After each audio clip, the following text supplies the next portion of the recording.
CRTV News, nothing but the news.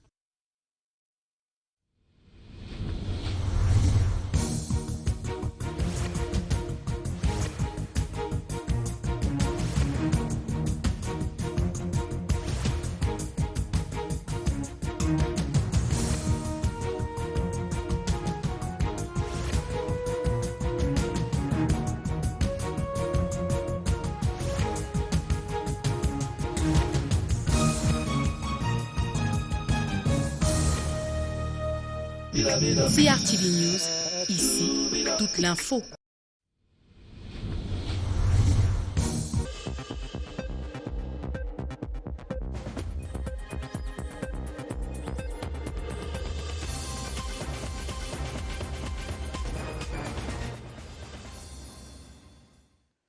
Il est 12h sur l'ensemble du Triangle National. Bonjour à tous, bienvenue aux 12h. Bonjour Aina Toussali. Good afternoon, Cathy Tolo. You have the headlines. Au sommaire de l'actualité de ce samedi, lutte contre le coronavirus, les mesures prises par le gouvernement camerounais prennent corps dans les domaines du sport et de la religion. Nous allons vivre l'ambiance dans la ville de Yaoundé dans ce journal. Assemblée nationale, la première session de la 10e législature s'est ouverte hier à l'hémicycle de Ngouaekele. Pendant ce temps, le Sénat, lui aussi, faisait sa rentrée avec la première session du mois de mars. Les enjeux de ces rencontres dans ce 12h. Et puis l'industriel et maire de Banjul, Fotso Victor, est mort hier à Paris. Il était âgé de 94 ans. Nous allons vivre l'ambiance et la consternation à Banjul, sa ville natale. Et la première partie de ce journal, c'est avec vous. The Yaoundé Paku Vita, that often serves as a sports venue for many in the capital city, has closed its doors. The measure falls in line with government action to limit the spread of the COVID-19. The few who were spotted exercising around the premises this morning have lauded the initiative. Details with Romeo Kenny. It is Saturday morning. No one is spotted within the premises of the Yaoundé Paku Vita for sport like it used to be the case until the coming of COVID-19. We meet closed gate at the sport arena. There is no coordinator to lead the physical exercises, as it is often the case. Offices are closed. The reason of this unusual absence is noticed on posters pasted within the compound. Around the vicinity, some sport lovers have turned out to strengthen muscles, though not many as before. It's a good idea because when a lot of people they are together in one place, it's more risky to, for the contamination to take everyone. People have to know that we don't have to be a lot. No, I came from my house and I just go straight to Hotel Mont Phoebe. And after that, we go back. The measures to respect government's order of not gathering more than 50 persons in a sport arena are effectively being respected here at the Paku Vita in Yaoundé. And as you must have realized, even here at the fitness place of the sport infrastructure, the machines are empty. As you can see, I am here presently paddling one of them, and there are no persons presently here for sport. For the midday news from the Paku Vita in Yaoundé, I am Romeo Kenny signing off. And vendors in the Fundi market in Yaoundé, one of the most visited, have begun increasing the number of times they keep their environment clean in a bid to prevent being infected by the coronavirus. They are, however, hopeful that government will rapidly implement the measures taken few days back for markets to be garbage-free. Joyce Tata tells us more. At the Fundi market in Yaoundé, protective face masks, hand gloves and sanitizers don't ring a bell. Garbage cans are full to the brim, causing some vendors to resort to individual cleaning.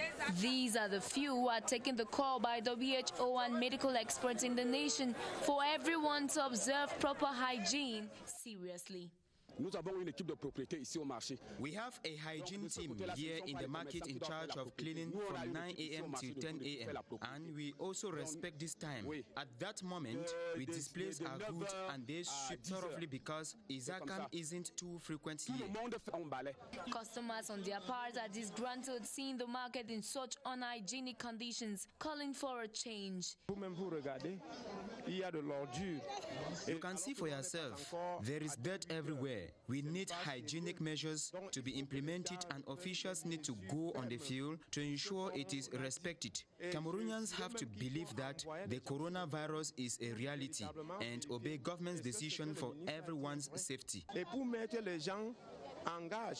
Bayam Salams especially eagerly hope the recent measures taken by government for a garbage-free market will be implemented as soon as possible for the well-being of all, far from the coronavirus.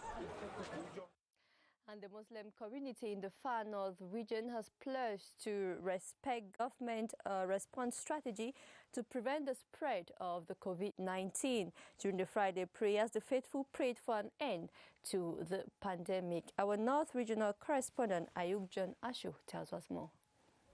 At the Degoy main mosque in Marwa, followers of Prophet Muhammad implored the mercy of Allah the Most High to put an end to the coronavirus, which they likened to the scourge of the century. As believers, we trust it is God's will and we respect the message of those in authority. We keep praying for God's intervention so that this global calamity can stop. The Muslims were also enjoined not to believe in the erroneous conviction that the prevailing heat in this part of the country could be a deterrent to the virus, but that they should rather heed to government response strategy. The same message was echoed at the Lopere Mosque by Imam Usmanu Babawa, who led the Friday afternoon prayers. We have shut down Quranic schools in all our mosques. We advise our brethren to respect government directives by praying in groups of less than 50. Members of the Muslim community in Marwa have therefore undertaken to act as relay agents in the move to coronavirus, especially given that one case has been recorded in neighboring Chad. Merci de rester sur le 12 heures. Parlons à présent des mesures prises par le gouvernement pour empêcher la propagation de la pandémie du coronavirus. Et parmi ces mesures, l'interdiction de rassemblement de plus de 50 personnes. Le parcours Vita est vide depuis quelques jours. La structure a fermé ses portes. Je vous propose d'aller vivre cette ambiance avec Stéphane Zembomo. Parcours Vita de Yaoundé, ce samedi matin, le portail est fermé. C'est un calme des cimetières qui y règne. La cour qui sert habituellement de lieu de danse sportive est vide. Le bloc administratif non opérationnel, les aires de jeu vidées de leurs occupants habituels. Seule présence, un agent chargé de la sécurité qui nous confie hors caméra que les responsables ici ont décidé de suspendre tout regroupement sportif jusqu'à nouvel avis. Une ambiance morose imposée par la peur du Covid-19. Les inconditionnels du sport, qui sont désormais obligés de faire leurs exercices physiques hors de l'enceinte du parcours Vita, saluent néanmoins cette mesure des responsables de la structure. C'est une mesure salutaire. Nous avons intérêt à appliquer cette mesure. Quand nous voyons ce qui se passe ailleurs, je crois que toutes les mesures prises par le gouvernement doivent scrupuleusement être respectées par les Camerounais. On peut se débrouiller autrement. Tout à l'heure, je vais monter vers le monastère. Le parcours Vita et moi, c'est un lien très fort. Je suis ici chaque week-end, c'est-à-dire chaque samedi et dimanche. À ma surprise, ce matin, j'arrive comme d'habitude, je constate que c'est fermé, et alors pour des causes que nous tous nous connaissons. Malheureusement, c'est pas évident, c'est pas facile. Je me contente de cette montée-là. Je double le nombre de tours. Au lieu de faire un tour, je fais 2 tours. Depuis quelques jours déjà, c'est l'axe reliant le Carrefour Golf à l'hôtel Montfébé de Yaoundé qui est davantage pris d'assaut pour des personnes désireuses de pratiquer du sport. La peur du Covid-19 plane sur les aires du parcours Vita à Yaoundé et depuis l'instruction gouvernementale demandant de limiter au maximum les regroupements de plus de 50 personnes, ici, toutes les activités sportives sont en arrêt. Comme vous pouvez le constater derrière moi, personne ne les utilise. Je suis Stéphane Zembomo, depuis le parcours Vita de Yaoundé pour la CIATIC. Merci beaucoup Stéphane Zembomo. À Bertois, dans la région de l'Est Cameroun, la prière du vendredi et le chemin de croix n'ont pas été observés. Et hier vendredi, les autorités religieuses prennent déjà la pleine mesure de cette situation, tandis que certains fidèles ne mesurent pas encore la gravité. Victorine Beguel, CRTV Est. Menace du Covid-19 oblige, aucune porosité admise au niveau des différentes zones frontalières du pays. à la frontière commune Cameroun-RCA à Garoboulaye, à près de 250 km de Bertoua, capitale de l'Est, le dispositif anti-coronavirus est en place dans le district de santé de la zone. Les tests préventifs s'imposent à tous à la traversée de la frontière. Le représentant du bureau de gestion du fret terrestre à Bangui s'y soumet volontiers. La prévention de la pandémie mondiale de l'heure s'observe aussi à l'hôpital de district de Garoboulaye, où des salles transitoires ont été aménagées au sein des urgences de l'hôpital avant les transferts des cas suspects ou confirmés dans l'isoloir en construction. Le délégué régional de la santé publique pour l'Est a apprécié le dispositif en place. À l'hôpital, nous avons vu que tout un dispositif est mis en place. Déjà dans le circuit de la gestion des potentiels cas suspects, nous avons vu qu'il est correct. Nous avons également remarqué que le personnel est bien informé et est formé par rapport à la gestion de cette infection. Nous avons relevé également quels sont les gaps que nous allons transmettre à la hiérarchie, à M. le ministre de la Santé, pour améliorer davantage le dispositif qui est mis en place. Le personnel de cette formation sanitaire s'attelle pour l'heure à libérer de manière progressive les dortoirs encore occupés dans la salle des urgences afin d'abriter d'éventuels cas suspects de coronavirus. Des mesures sont par ailleurs prises pour éviter des possibles contaminations lors du transfert de ces éventuels cas enregistrés dans l'isoloir qui comptera 10 lits, une famille sur pied. Et toujours dans le cadre de cette actualité, le ministre de l'Enseignement supérieur, chancelier des ordres académiques, appelle les recteurs des universités publiques à respecter les mesures prises par le gouvernement. Le professeur Jacques Famdongo était l'invité du 20h30 hier sur la CRTV. Je vous propose d'écouter cet extrait. Dans un contexte de pandémie du coronavirus, c'est donc le téléenseignement qui sera privilégié. Comment cela va-t-il se passer concrètement, professeur? Alors concrètement, naturellement, les étudiants et les enseignants sont déjà arrimés dans toutes les universités d'État, dans tous les instituts supérieurs, instituts privés d'enseignement supérieur et dans les établissements à régime spécial comme l'INGS, comme SUPTIC, comme l'École nationale supérieure des travaux publics, comme l'INAFI à Limbe, comme EMS également à Limbe, EMS African Institute of Mathematical Sciences, sont déjà arrimés au numérique éducatif. Les enseignants ont des supports numériques, des cours en ligne et les étudiants ont également les outils numérisés qui leur permettent donc de pouvoir suivre en non présentiel, c'est-à-dire n'étant pas face à l'enseignant, qui leur permettent de suivre des cours. Nous avons également une université numérique panafricaine que nous avons inaugurée le 15 janvier 2020, qui fonctionne également de fort belle manière. Donc, les universités sont prêtes, publiques et privées. Monsieur le ministre, les universités sont peut-être prêtes, mais est-ce que les enseignants sont prêts? Quand on sait que parmi les enseignants, il y en a qui sont de la vieille école, qui ne sont pas totalement rompus à l'utilisation des TIC.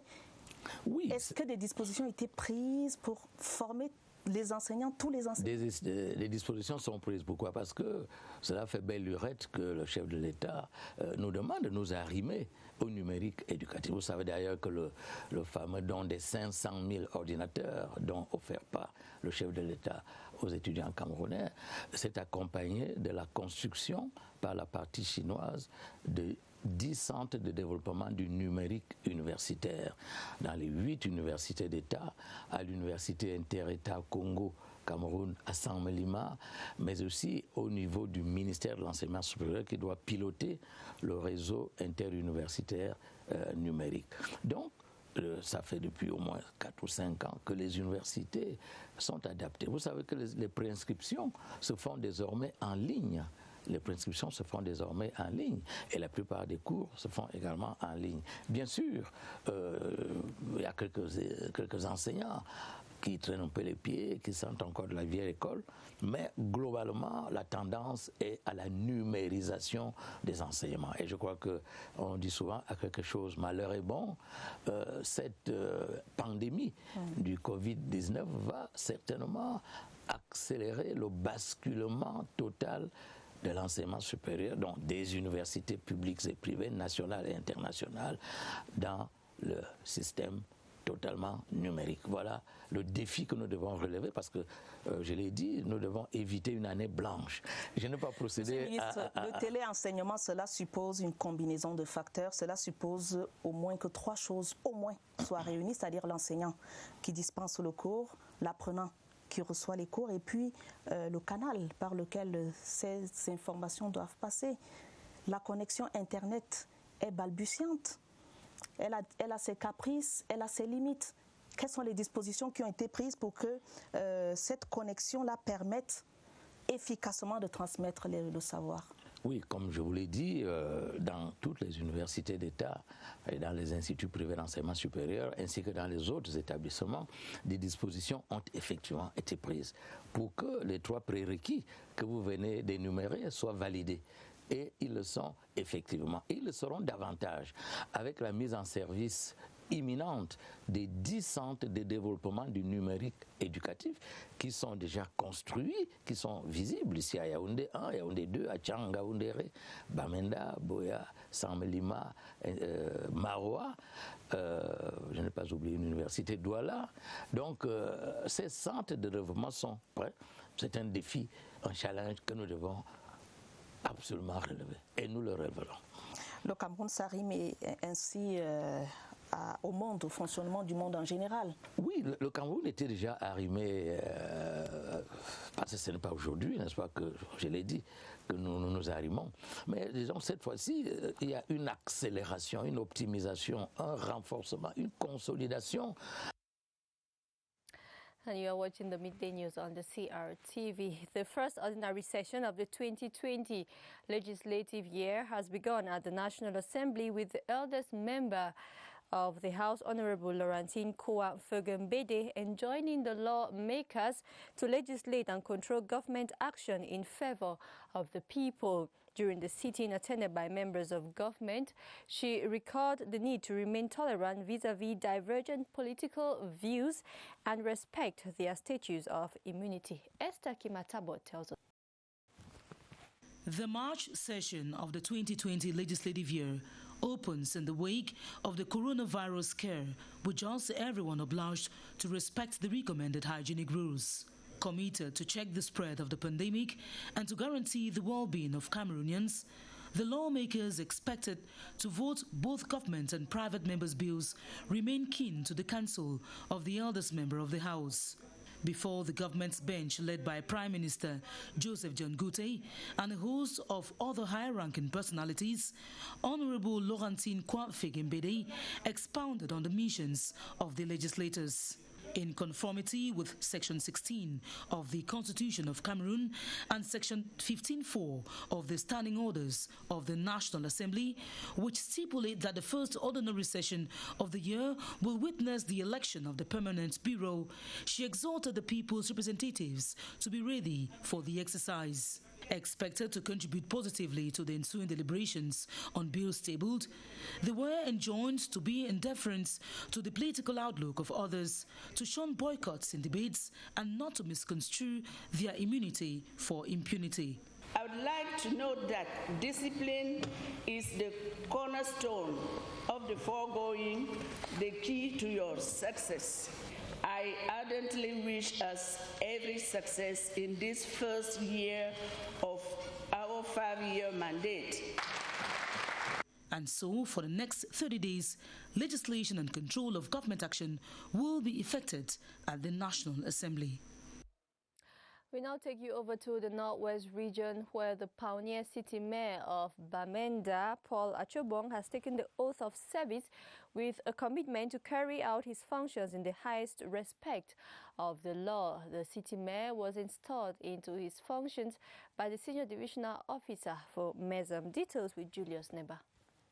Paul Achobong Tambeng takes over a city which is plagued with a host of challenges, ranging from a dirty city owing to its littered neighborhoods, streams, roads, and poor waste management, a poor potable water distribution system, lack of leisure facilities, and growing juvenile delinquency, largely favored by the ongoing sociopolitical crisis. Not leaving out the fact that Bamenda has been tagged a pothole city by some because of its dilapidated road network. Stating that he is aware of these development hurdles, the civil engineer presented a host of steps he and his team have already put in place in an effort to revert the situation within his 5-year mandate. To clean the garbage we have in this city, ensuring that every household would have water, potable water. The road network, we will maintain the old ones and we're going to open new ones and erect better and modern structures in our city, as well as improve on our market. Installing the pioneer mayor of the Bamenda City Council, the SDO for Mezam employed him to keep aside party leanings and serve the people of Abakwa town. As he took the oath of office and was decorated with some emblems of the state, Paul Ntambeng, who also doubles as a man of God, encouraged all those who escaped the town to return home so that together they can build a beautiful, peaceful and reconciled Bamenda. On to a sad note now, the mayor of Pete Banjun, Foto Victor, has died at the age of 94. The patriarch died yesterday in France after a prolonged illness. Amongst those who converged on his residence last night was West Governor Awa Fonka Augustine. Details with Ngo Henry. News of the death of the mayor of Pete Banjun and the business guru Foto Victor caused consternation amongst family members, councillors of Pete Banjun and a cross-section of the population of the Pumonyo subdivision and the West region. They all took turns at his Banjun residence Friday night. Mayor Foto Victor, who died at the age of 94, was also the president of the West Regional Branch of the United Cities and Councils of Cameroon. He died Friday in France. The West Chief Executive and the SDO for the Kunki, Donatien were among those at his residence. It's a very shocking news, heartbreaking.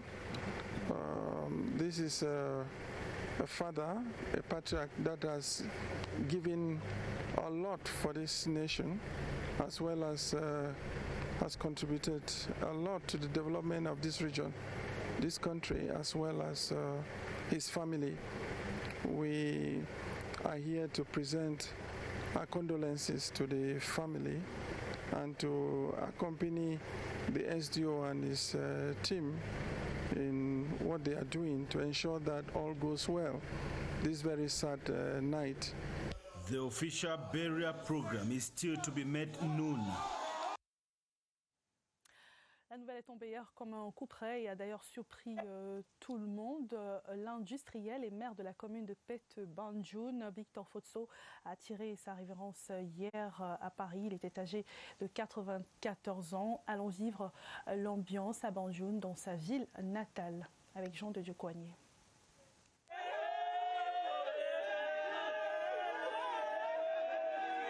Des pleurs à n'en plus finir ici au domicile du patriarche Foto Victor à Banjun, où la nouvelle est arrivée comme un coup près.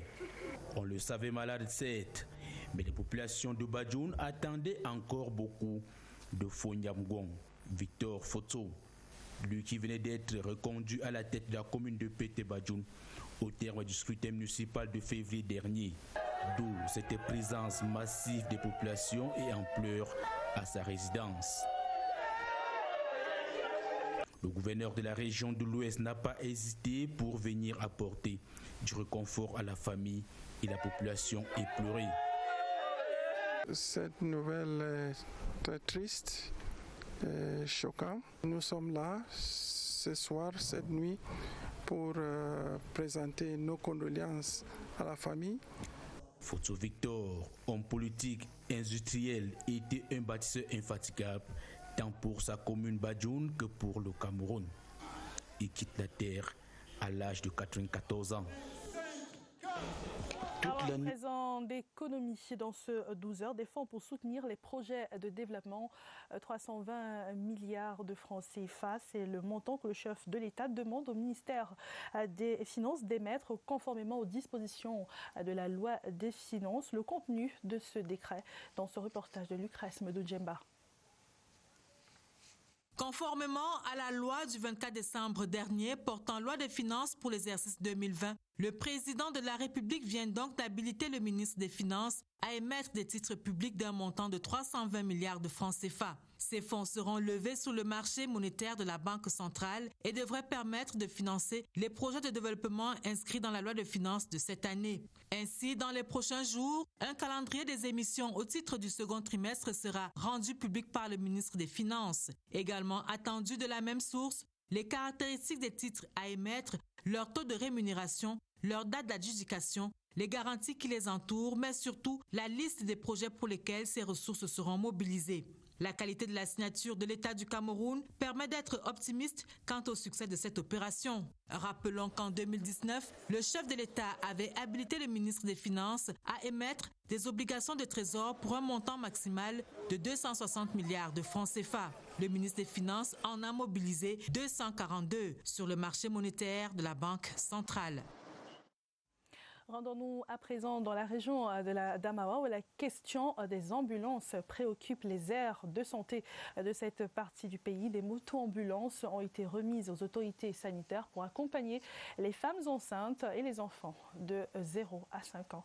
Le reportage d'Abba Bakari, CRTV à Damawa. C'est sur le ciel de Tigner que le transfert des compétences de gestion des motos-ambulances aux aires de santé du département du Faro-Edeyo s'est fait de manière officielle. Dans le district de Tigner, cette mortalité maternelle, néonatale, infantile est élevée. Ça veut dire qu'une femme, en donnant la vie, meurt. Voilà pourquoi beaucoup de plaidoyers ont été faits à travers la hiérarchie et les partenaires techniques financiers. Et la réponse, c'est ce que vous voyez aujourd'hui. À tous les niveaux de la pyramide sanitaire, comme au sein des populations, ces moyens de locomotives dotées de brancards pour des interventions d'urgence sont appréciés à leur juste valeur. C'est la vie qui nous a été donnée et cette vie, nous devons la garantir et nous devons la garantir par tous les moyens. Nous, autorités administratives et également les autorités municipales, nous allons suivre ce projet-là de bout en bout pour que soit garanti vraiment ce pourquoi ces motos-ambulances nous ont été donnés. Ces engins à 3 roues qui ont solennellement reçu leur plaque d'immatriculation, ces gens roulent déjà dans le sens de voler au secours des femmes enceintes et des enfants de moins de 5 ans. The new translated version of the Bible in the Kwanja language has been presented to Kwanja sons and daughters in Mayobanyu Adamawa region. Clergy from different churches have appreciated the efforts of actors who worked towards the realization of the peace. Our feature page, Alice Wajibamnia has our feature page. This solemn procession marks the beginning of a new religious era for the Kwanja people in the Mayobanyu division of the Adamawa. They will henceforth read and know more about God following the translation of the Bible in the Kwanja language. This translated version has the Old and New Testaments. It is the outcome of 30 years of hard work. We went through all the phases of translation and submitted the work to various translation organizations that scrutinized it and confirmed it was authentic and ready for use by the Kwanja people. During the presentation of the 718-page book in Nyambuya village, men of God from different local church denominations showed up. Guests, villagers and groups of churchgoers dressed in their finest were all excited, claiming the long-awaited moment to read the Bible in their mother tongue has come. This is a wonderful gift of God to the Kwanja people, and I pray that God uses that word for the good of people and to draw more and more people to know Him. I recommend that everybody uses this word and listens and takes it to heart and shares it with their neighbors. Joyful and grateful speeches as well as prayers went through the microphone as all welcomed God's word in the Kwanja language. Heads of different translation bodies took turns to reiterate that the new translated version of the Bible must help the people to live in love and harmony just as Christ Jesus preached. La L'actualité internationale est marquée par cette forte mobilisation autour de la bataille contre le coronavirus, avec déjà près de 10 000 cas enregistrés dans le monde, dont 18 décès en Afrique. Je vous propose de faire un tour du monde avec Carlette Esso. Le Covid-19 refait les agendas dans le monde cette semaine. 159 pays portent le virus pour un bilan de 10 000 morts et plus de 244 000 personnes testées positives.